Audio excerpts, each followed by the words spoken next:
এখানে ডিম দিয়ে আলুর ঘাটি করার জন্য গরম তেলের মধ্যে দিয়ে দিলাম 2 টুকরো তেজপাতা, কালো এলাচ দিয়ে দিলাম 2 টুকরো, সাদা এলাচ দিয়ে দিয়েছি 4 থেকে 5টি, 2টো লবঙ্গ দিয়ে দিয়েছি আর দিয়েছি 2টো শুকনো মরিচ। এছাড়াও দিয়ে দিলাম 2 থেকে 3 টুকরো দারুচিনি।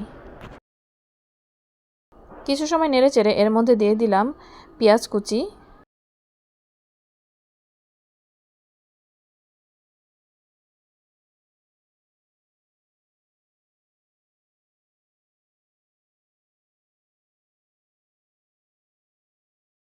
এখন দিয়ে দেব পেঁয়াজ বাটা, আদা বাটা, রসুন বাটা, জিরা বাটা, হলুদ, মরিচ, ধনিয়া গুঁড়া, লবণ সব কিছু আমি 1 চা চামচ করে দিয়ে দিলাম। দিয়ে ভালো করে সামান্য একটু পরিমাণ পানি দিয়ে কষিয়ে নেব।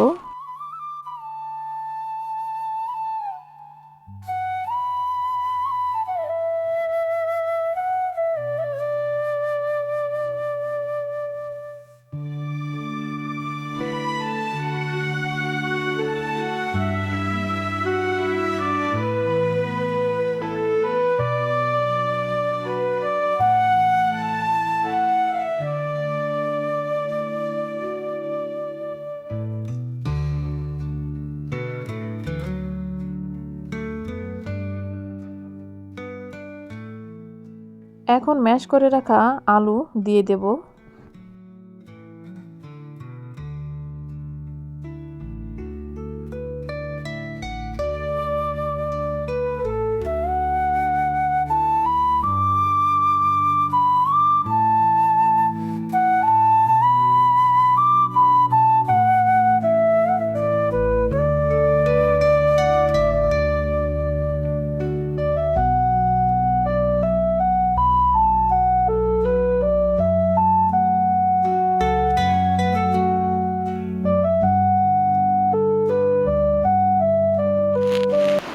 অনবরত এভাবে নাড়তেই থাকবো।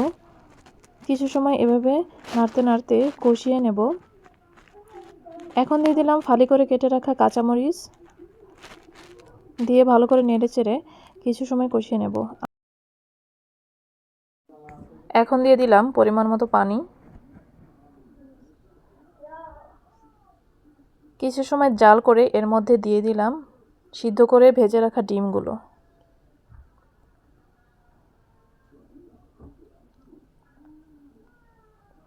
এখন দিয়ে দিলাম ধনিয়া পাতা। নামানোর 2 থেকে 3 মিনিট আগে ধনিয়া পাতা দিয়ে দেব। ব্যাস, আমার রান্না কমপ্লিট। গ্রামের বাড়িতে মাটির চুলায় যে কোনো রান্নাই কিন্তু অনেক মজা হয়। আমি একটি বাটিতে নিয়ে নিচ্ছি। দেখে আপনারা হয়তো বা বুঝতে পারছেন কতটা ঘন হয়েছে বা কতটা পাতলা হয়েছে। আজকে ডিম আলুর ঘাটিটা কেমন হয়েছে অবশ্যই কমেন্টে জানাবেন। আর ভিডিওটি ভালো লাগলে অবশ্যই লাইক, কমেন্ট, শেয়ার করবেন। যারা আমার চ্যানেলটি সাবস্ক্রাইব করেনি সাবস্ক্রাইব করে পাশে থাকা বেল আইকন প্রেস করে দেবেন যেন নতুন কোনো ভিডিও আপলোড করলে আপনাদের কাছে নোটিফিকেশন পৌঁছে যায়।